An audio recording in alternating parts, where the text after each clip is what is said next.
د مالټا د کلمې په هکله کره معلومات نشته، خو د سیمې په افسانو کې ویل شوي چې اصلاً یوناني کلمه ده او معنا یې شات یا عسل دی.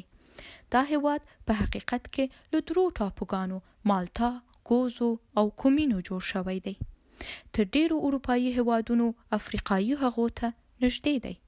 مالټا یې تر ټولو لوی ټاپو دی او پلازمینه والي ته هم په دغه ټاپو کې ده. په اروپا کې مالټا ته تر ټولو نږدې ځای د ایټالیا سیسیلي ټاپو دی. د مالټا مساحت تر کابل لږ څه زیات دی، څه باندې 4 لکه نفوس لري. رسمي او ملي ژبه یې مالټي نومیږي، خو تقریبا ټول خلک په انګلیسي پوهیږي. په ایټالیایي ژبه هم ډیر مالټاوال پوهیږي، ځکه چې د دواړو ژبو ریښې سره نږدې دي.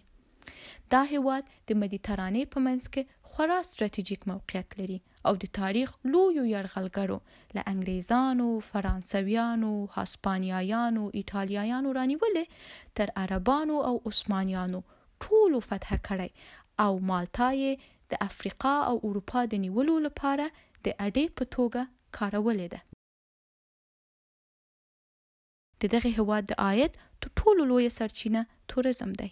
دا هیواد ډیر تاریخي ځایونه لري.